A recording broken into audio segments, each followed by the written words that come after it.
For years, Angel Batista was the heart of Miami Metro, the guy who cracked jokes at the crime scene, who offered a beer after a long shift, who made the cold work of homicide feel human. Standing beside him was Dexter Morgan, the quiet forensic genius who made sense of chaos with a single glance at a blood spatter. To Angel, Dexter was a brother, a man worth defending through grief, scandal, and suspicion. But time changes perspective. Each season pulled Angel a little closer to the truth, though he never quite saw it until it was too late. From blind trust to bitter betrayal, his view of Dexter is one of the most tragic arcs in the series. This is the story of how Angel Batista really saw Dexter, and how loyalty became his greatest weakness. Angel Batista spent 4 entire seasons building an unshakable trust in Dexter Morgan, viewing him as Miami Metro's brilliant but awkward forensic expert who gradually became his closest friend and confidant. From the very beginning, Angel positioned himself as Dexter's social bridge to the department. While other detectives saw Dexter as the quiet lab guy who stayed late and kept to himself, Angel actively tried to pull him into Miami Metro's family dynamic. He was the one cracking jokes at crime scenes, offering beers after brutal shifts, and treating Dexter like the younger brother who just needed some encouragement to open up. Angel's natural empathy and protective instincts kicked in immediately. He saw someone talented but isolated, and his gut reaction was to extend friendship rather than suspicion. Season after season, Angel's investment in Dexter deepened through shared cases and personal moments. When Angel got stabbed in that parking garage while investigating the ice truck killer, Dexter was right there processing the blood evidence that would eventually identify Brian Moser as the attacker. Angel recovered, returned to work, and his faith in Dexter never wavered. If anything, seeing Dexter's professional competence during his own trauma reinforced the partnership. By season 2, Angel was defending Dexter from Lila's false assault allegations, treating her as a toxic ex rather than questioning why chaos seemed to follow his quiet colleague. When Angel earned his promotion to sergeant in season 3, Dexter was the reliable forensic anchor that made Angel look good in front of the brass. The defining moment came in season 4, when Angel and LaGuerta secretly married, and they chose Dexter as their witness. Angel trusted Dexter with one of the most intimate moments of his life, something you only share with family. During the Trinity investigation, Angel watched Dexter work longer hours and appeared increasingly exhausted, but he followed it under new father stress and dedication to the job. When Rita was brutally murdered in that bathtub, Angel's reaction was pure protective instinct. He saw Dexter's numbness and strange silences as shock and grief, because that made perfect sense for a widower left with an infant son. Angel quite literally carried Dexter home after rough nights, covered for his absences, and pushed back against any colleague who questioned Dexter's commitment. In Angel's mind, he had years of evidence that Dexter was solid, competent at work, decent to his sister, and trustworthy enough to witness a secret wedding. Angel's trust became his default setting for interpreting everything about Dexter. When other detectives noticed Dexter's odd hours or emotional distance, Angel shut down the gossip with stories about Dexter's reliability and character. He actively defended Dexter's reputation in the bullpen, smoothing over rough edges and making excuse for behavior that might have been red flags with fresh eyes. Angel had internalized the belief that Dexter was family, which meant protecting him was automatic and unquestioned. This foundation of trust would prove catastrophic in later seasons. Angel's emotional investment in Dexter created a massive blind spot that allowed the Bay Harbor Butcher to operate right under the nose of one of Miami Metro's most experienced detectives. Every strange detail got filtered through the lens of Dexter being Dexter. His late nights became dedication. His missing emotions became his perfect forensics work, became genius rather than inside knowledge. Angel's genuine friendship and protective instincts were weaponized against him, making him Dexter's unwitting shield for the years to come. Angel's loyalty here was genuinely beautiful, even though we know how tragically misplaced it was. What do you think about cops who put their friendship above suspicion? Let me know in the comments below. But this foundation of trust would soon be tested, when Angel found himself defending Dexter against his own ex-wife's accusations. After Rita's murdered, Angel doubled down on protecting Dexter rather than questioning him, interpreting every red flag as grief and trauma, while actively shielding him from departmental scrutiny during his most vulnerable period. Season 5 opened with Miami Metro processing the aftermath of Trinity's rampage, but Angel's focus stayed locked on Dexter's well-being. The department was buzzing with whispers about the forensic experts who lost his wife so brutally, and Angel positioned himself as Dexter's primary defender. His sister Jamie started watching Harrison, which tied the Batista family even deeper into Dexter's personal life. Meanwhile, Angel's own marriage to LaGuerta was fracturing under the pressure of their competing ranks and personalities, creating distractions that narrowed his attention span for analyzing Dexter's increasingly erratic behavior. The warning signs were everywhere. but Angel reframed each one of them through his grief filter. Dexter started disappearing from crime scenes mid-investigation, showing up late to meetings, and zoning out during briefings. In any other circumstance, a detective might flag these patterns for review. Instead, Angel became Dexter's cover story. When colleagues gossip about Dexter's absences, Angel cut them off with lectures about trauma and single parenthood. When supervisors question Dexter's commitment, Angel stressed his years of reliable service and recent loss. He was actively running interference, using his sergeant's authority to create space for Dexter to operate. The most telling moment came when Angel started making real-time cover for Dexter during active investigations. Picture this: Dexter would vanish from a crime scene, leaving his blood kit behind while he tracked his own targets across Miami. Angel would notice the absence, field questions from other detectives, and smooth things over with explanations about phone calls from Harrison's daycare or follow-up appointments with grief counselors. He became so practiced at deflecting suspicion that the other team members stopped questioning Dexter's whereabouts entirely. Angel's protection extended beyond words. He redistributed workloads, rescheduled meetings, and even covered for Dexter's forensic reports when they ran late. During Season 6, Angel's custody battle with his daughter and the ongoing tension with LaGuerta created perfect camouflage for Dexter's extracurricular activities. While Angel dealt with lawyers and family court, Dexter was dismantling the Doomsday Killer case from the inside. Angel saw exhaustion and assumed everyone was struggling with their personal demons. Angel's protective instincts created an institutional blind spot around Dexter that went beyond individual loyalty. Other detectives started following Angel's lead, treating Dexter's oddities as quirks rather than red flags. When new team members joined Miami Metro, they inherited Angel's narrative about Dexter, the brilliant analyst who's been through hell but remains dedicated to the work. Angel's reputation as a solid judge of character meant his endorsement carried weight throughout the department. This period established Angel as Dexter's most effective shield within law enforcement. His active defense was strategic, creating cover that allowed Dexter to operate with unprecedented freedom.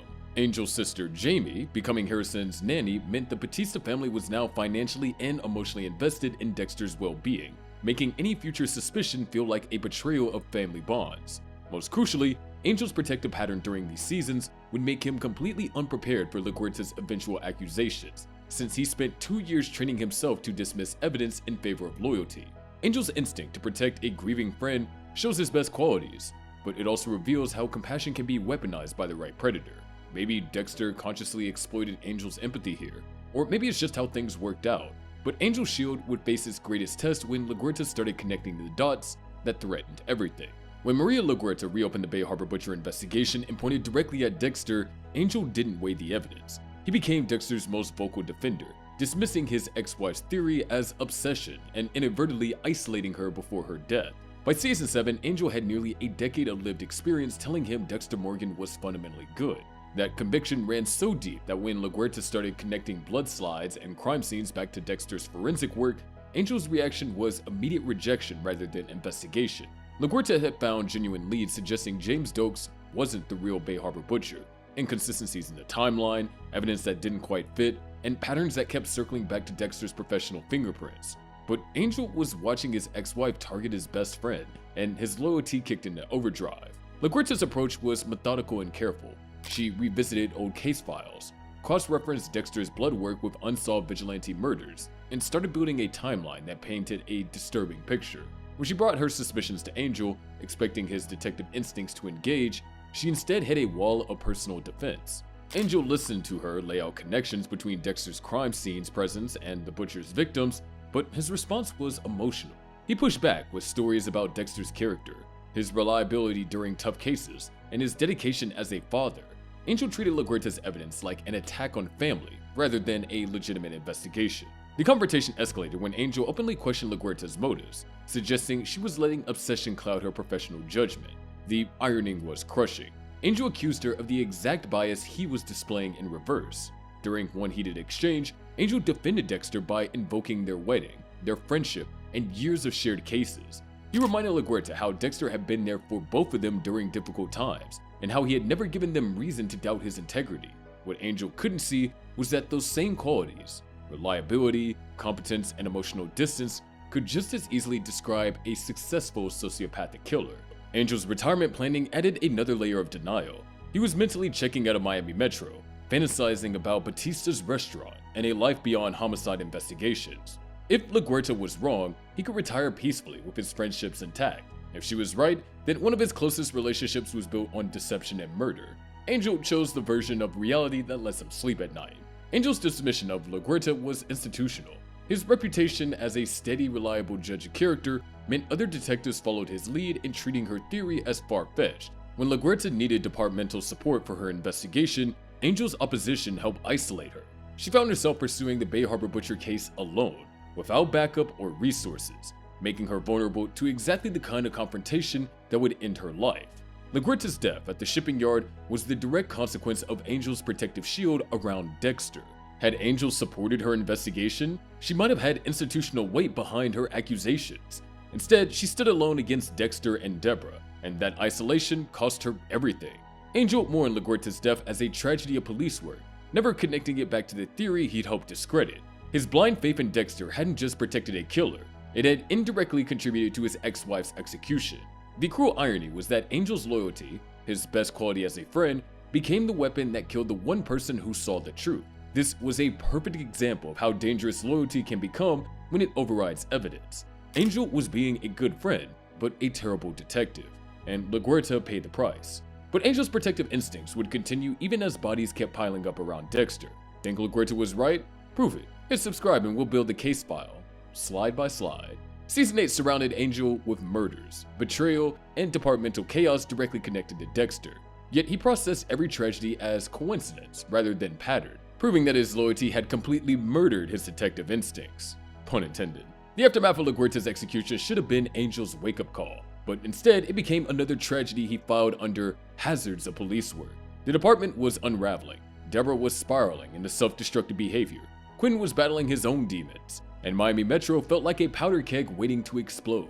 Angel positioned himself as the steady hand holding everything together, leaning heavily on Dexter's forensic expertise, while the man he trusted dismantled lives around him. Dr. Evelyn Vogel entered their orbit as a neuropsychiatrist consultant, showing unusual interest in Dexter's psychological profile, but Angel treated her presence as routine academic curiosity rather than something worth investigating. Deborah's mental breakdown was impossible to ignore, but Angel interpreted it exactly backward from reality. He saw Deborah as the unstable Morgan sibling, and Dexter as the rock holding their family together. When Deborah became erratic, hostile, and openly self-destructive, Angel offered sympathy and space, treating her collapse as burnout from years of homicide work. What he couldn't see was how deeply her deterioration was tied to the secret she carried about Dexter's true nature. Every time Deborah lashed out or disappeared for days, Angel looked to Dexter for stability and found it, because Dexter was calm, analytical, and seemingly concerned about his sister's well-being. The brain surgeon case became Angel's final test of detective instincts, and he failed spectacularly. Oliver Saxon's murders were methodical and personal, targeting people connected to Dexter's past through Dr. Vogel. Angel processed the crime scenes, relied on Dexter's blood analysis, and accepted his involvement as standard forensics procedure. When Saxon's case overlapped suspiciously with Dexter's movements and connections, Angel never flagged the pattern. The climax was perfectly symbolic. After Saxon killed Deborah in the hospital, Angel helped process the crime scene. When Dexter ultimately killed Saxon on camera in what appeared to be self-defense, Angel watched the security footage and closed the file without question. Angel's role throughout Season 8 was stabilizer and enabler. He held Miami Metro together while Quinn battled addiction, confronted colleagues after violent cases, and consistently turned to Dexter as his most reliable resource. When chaos erupted around them, Angel's response was always the same: lean on Dexter's competence, trust his analysis, and frame everything through loyalty rather than logic. By the season finale, Angel had processed multiple murders connected to Dexter's orbit without once considering that his friend might be the common thread. LaGuerta's death, Deborah's shooting, Saxon's execution, and Vogel's murder all swirled around Dexter like a hurricane, and Angel stood in the eye of the storm, seeing only coincidence. When Dexter disappeared during Hurricane Laura, Angel mourned him as another casualty of circumstance rather than questioning why so many people died whenever Dexter was involved. Season 8 proved that Angel's trust had evolved beyond loyalty into willful blindness. He wasn't wrestling with doubts, wasn't revisiting old cases, and wasn't connecting obvious dots. His detective instincts had been so thoroughly compromised by friendship that he couldn't see patterns that should have been glaring. Angel finished the original series exactly where he started, completely in the dark about Dexter's true nature, still grieving in the wrong direction, and still believing that his best friend was a victim of tragic circumstances rather than their architect. This total blindness would make the eventual revelation and resurrection all the more devastating. When Angel finally understood how completely he had been deceived, Angel processed every red flag as bad luck, rather than recognizing the predator in their midst. But Angel's willful blindness wouldn't last forever, and the cracks would finally start showing when a small-town police chief brought him evidence he couldn't ignore. After nearly a decade of blind loyalty, Dexter New Blood finally forced Angel to confront the possibility that his best friend wasn't the man he thought he knew, as Angela Bishop's investigation shattered years of carefully constructed denial. Years had passed since Hurricane Laura supposedly claimed Dexter's life, and Angel had risen through the ranks while carrying the weight of Miami Metro's ghost. He processed the grief, filed away the memories, and moved forward with his career. Then came that law enforcement conference where Chief Angela Bishop presented a case that would upend everything. She showed him a photograph of Jim Lindsay, her boyfriend from Iron Lake, New York. Angel stared at the image and felt his world tilt, because Jim Lindsay was unmistakably Dexter Morgan, alive and living under a false identity. The shock of seeing Dexter alive was just the beginning. Angel's mind started racing through implications he had never considered before. Dexter hadn't died in that hurricane. He orchestrated his own disappearance, abandoned his son Harrison, and rebuilt his life with a completely fabricated identity. For Angel, who had mourned Dexter as a tragic victim of circumstances, this revelation was like discovering your dead brother actually had been hiding in the next town over. But it went deeper than just faked death. The name Lindsay connected to Deborah and Harry's history, suggesting this was calculated deception stretching back years. Angela Bishop's presentation became Angel's education in patterns that he spent years ignoring. Most crucially, she connected Harrison's appearance in Iron Lake to his father's false identity. For Angel, who had always seen himself as Harrison's surrogate uncle, learning that Dexter had involved his own son in this deception hit particularly hard. This was about dragging an innocent child into a web of false identities and hidden violence. But the real breakthrough came when Angel started remembering LaGuerta's final investigation with fresh eyes. Her obsession with the Bay Harbor Butcher case, her insistence that Dokes wasn't the real killer, and her growing suspicion of Dexter, all of it took on a new meaning when viewed through the lens of Dexter's fake death and false identity. Angel began reading LaGuerta's notes differently and seeing patterns where he once seen paranoia.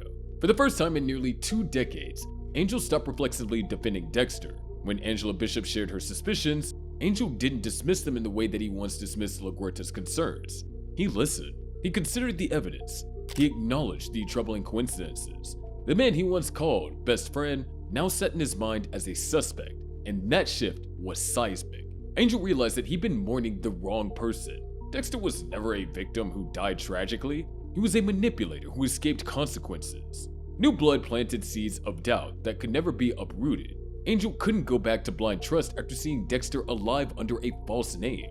The revelation forced him to question everything, every defense he's made, every suspicion he dismissed, and every time he chosen friendship over facts.